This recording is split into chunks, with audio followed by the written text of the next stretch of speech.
most dominant market, which it can't replicate elsewhere.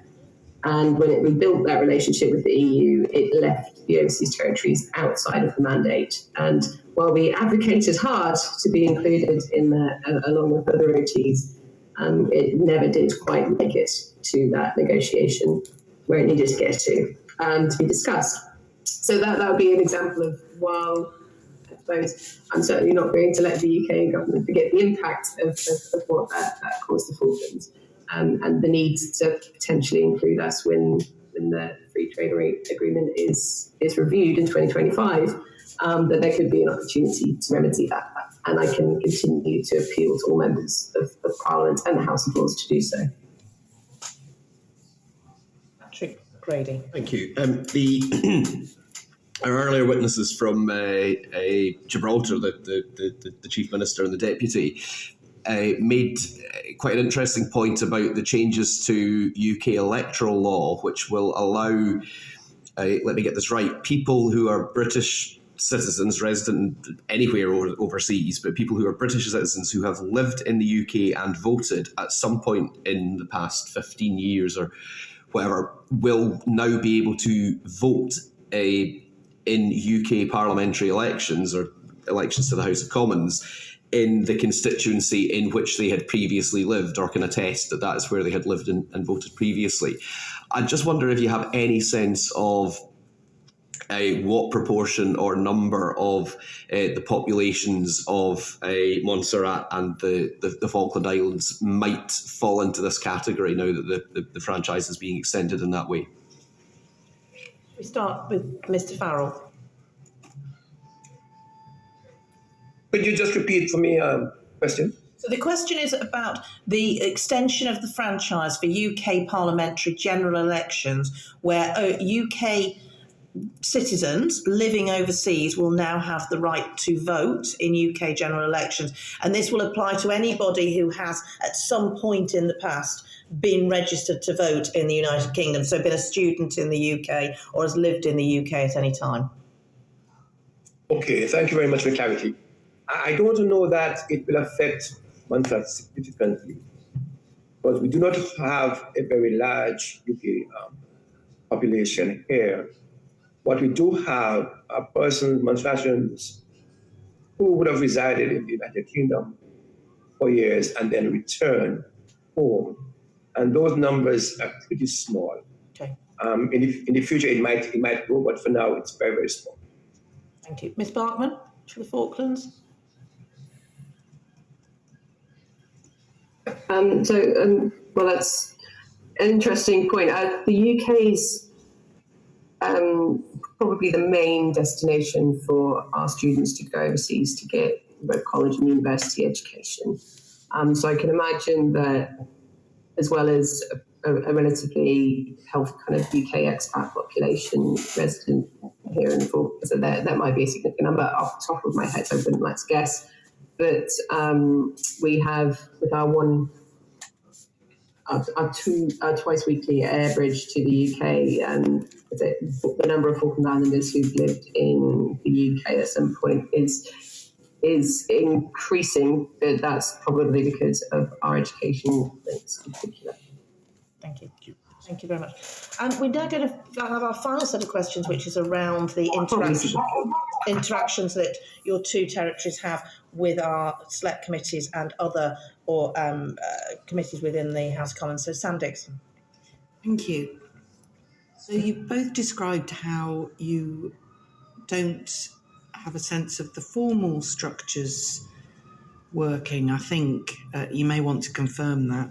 But in terms of the informal links that you have with, for example, the APPGs and select committees, I just wondered how fruitful and how much work you do with those groups together.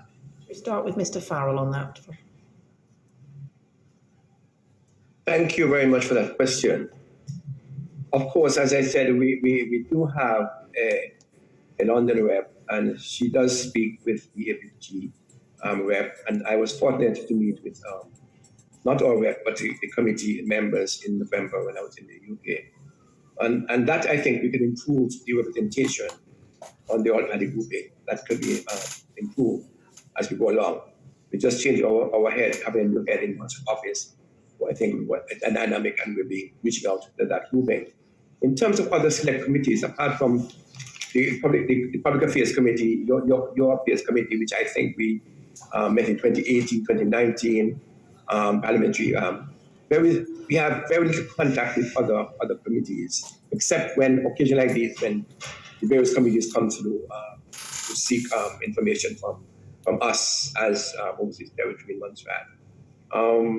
For instance, I understand that in our constitution, we are self-governing to some extent, and the governor is under our constitution has certain authority responsibilities, and the governor will respond directly to the FCDO as part of the FCDO staff.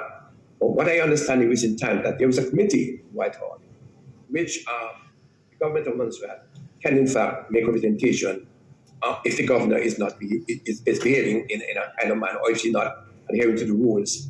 But we never knew about that. We never had at one occasion reported that particular committee, but we just did not know. So what we want to hear from you and from the committees across Whitehall, who are they, what are their functions, and how can we have access to them?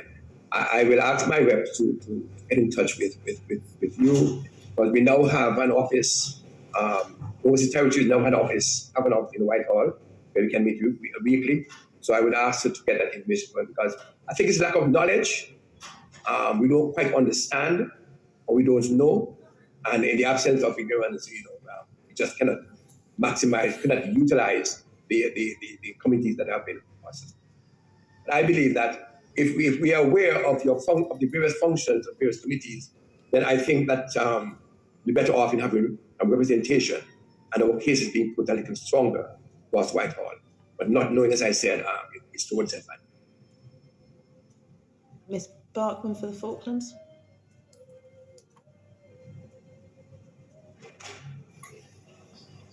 Thank you. So we have kind of, certainly in the last 6 years where I've been involved in the Assembly, submitted evidence to a number of different committees, including the Defence, Environment and Trade. And we have good interest from armed forces groups and the all-parliamentary group that does help kind of raise awareness for the Falklands, and sometimes we are also contacted by committees to give it evidence, particularly if it's specifically related to the overseas territories. I'd say it would be useful to have a little bit, have more engagement across the board, but I'd say it's pretty good. Last November, the Foreign Affairs Select Committee also agreed to implement a subcommittee for the overseas territories, which was very, very appreciated and welcomed.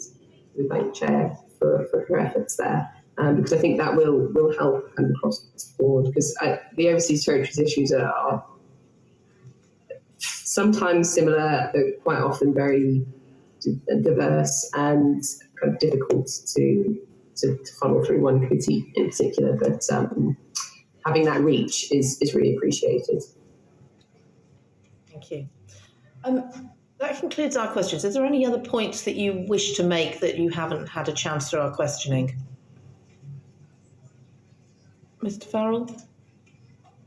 Thank you ever so much for having us. The contentions within the overseas territories, it's the constitution which is really given to us in a sense by the UK. And in many cases, the representative, the governor, has the final say, irrespective to what the local parliaments would agree on. There are certain areas within the constitution which is earmarked for His Majesty's representative on island, which we think, for instance, should be under the ministerial portfolio. And I use, for example, the public service, for instance. Elected representatives have no authority, no responsibility whatsoever for public servants, even though they agree on the budgets, salaries, the condition of services, but they have absolutely no say of the public services one in Montserrat. It's a position that is set aside for the governor and the governor alone. And that for us, it's a retrograde step. And we have been arguing over the years, trying to negotiate over the years, for some aspect of the public service to be put under elected representatives, and we're having struggled with that piece. The question is, the government can override legislation. I understand that the UK uses contingent liability, and so they can override legislation, even though it's in the interest of the population. If it's not in the interest of the UK, and if the government doesn't agree with it, then clearly it's not assented to. And so these are the things. If we are self-determined, and we pass on legislation, we think that we should have the opportunity to pass legislation. Of course, it's not conflicting or not exposing the United Kingdom government, but in the best interest of Montserrat, that they should be assented to.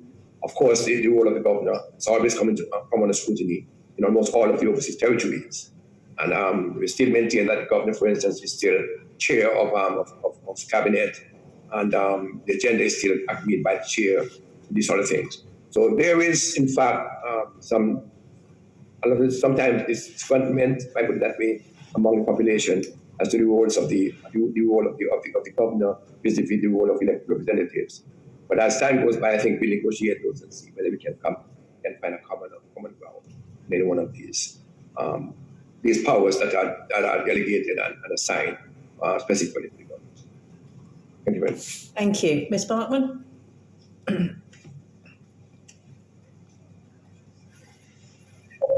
Thank you. I would just first like to stress that the relationship between the Falkland Islands and the House of Commons is one that we hugely value. It's incredibly important to people here in the Falklands that we continue to be a part of the UK family. It is something that we chose to do with the referendum back in 2013 with pretty much near unanimous results. And so first, thank you for that, and thank you for its kind of considered questions. I think we managed to get across most of the points that I think we submitted in our evidence. But I suppose, as was also mentioned there, the recommendations that this committee has may have an impact upon us. It's very important not to treat us like one big block of OTs. We are individual countries with people and different societies, histories, economies, and different relationships with the UK as a result of that.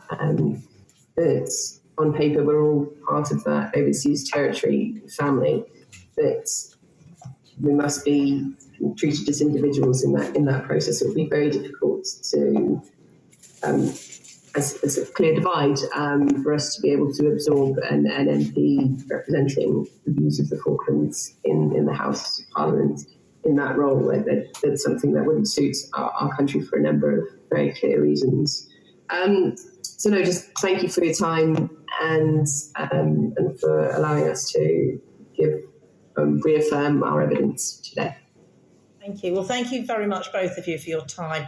It's been very useful and will really help us in our recommendations. If there's anything that comes to mind after this session and you'd like to submit it as additional written evidence, we're very grateful to receive that. But we do appreciate you giving us the time, and we look forward to working with you and making sure that the House of Commons and our scrutiny reflect properly the views of overseas territories that are affected by the work we do. Thank you again. Order, order.